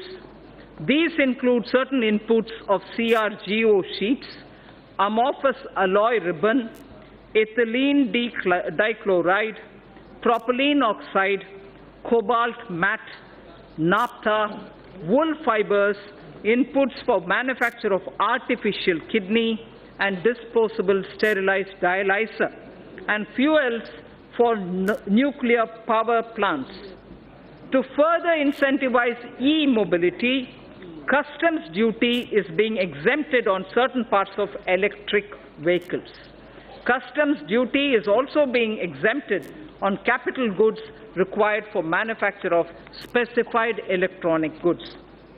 So the export duty is being rationalized on raw and finished leather to provide relief to this sector. Crude prices have softened from their highs. This gives me room to review excise duty and cess on petrol and diesel.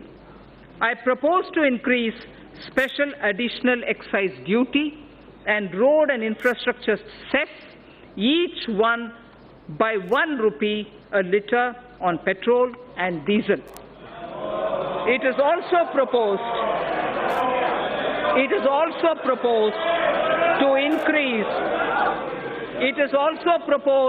to increase custom duty on gold and metals from 10% to 12.5%. It is also proposed to increase custom duty on gold and other precious metals from 10 to 12.5%. Tobacco products and crude attract national calamity and contingent duty. In certain cases, this levy has been contested on the ground that there is no basic excise duty on these items. To address this issue, a nominal basic excise duty is being imposed. Sir, I am also proposing few amendments to the Customs Act. Recent trends reveal that certain bogus entities are resorting to unfair practices to avail undue concessions and export incentives. While we have intensified our efforts against such nefarious activities, provisions are being incorporated in the Act for enhanced penalty and prosecution for such offences. Further misuse of duty-free scrips and drawback facility involving more than 50 lakh of rupees will be a cognizable and non-bailable offence. GST has completed 2 years. An area that concerns me is that we have huge pending litigations from pre-GST regime. more than 3.75 lakh crores of rupees is being blocked in litigations and service tax and excise. There is a need to unload this baggage and allow businesses to move on. I therefore propose a legacy dispute resolution scheme,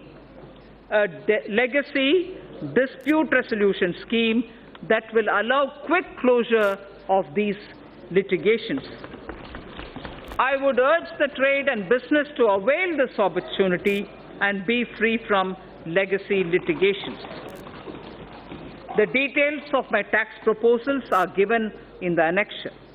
Sir Speaker, I thank you for this opportunity, and with these words, I commend the budget to this august House. Thank you. To Srimati Nirmala Sitharaman, Manya Vitt Mantri ji. I just would like to mention, although I have commended the budget, I just would like to mention, I have not mentioned specific allocations for the scheme and programs. I have not mentioned specific allocations for schemes and programs. All these details are available in the budget documents as much as my speech's annexure. I also and take this opportunity for the response that we've received for the crowdsourcing of ideas for the budget. Immense suggestions from common citizens reached us. We have benefited from the crowdsourcing. The one last mention, which is more for the curiosity's sake, the fiscal deficit. The fiscal deficit this year is 3.3%, brought down from 3.4%. Thank you. Item number 2, Srimati Nirmala Sitharaman, Manya Vitt Mantri ji. Of course, don't have the papers with me.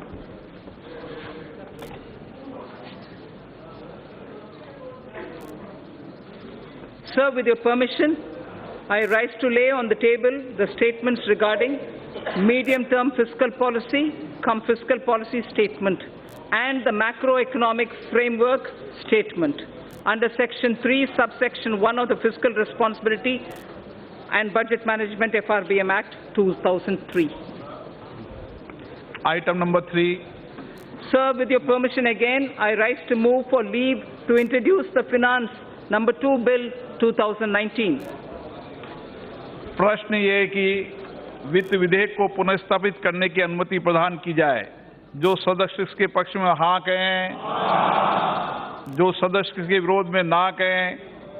मेरे विचार में निर्णय हाँ वालों के पक्ष में आए, हाँ वालों के पक्ष में आए, अनुमति प्रदान की जाती है।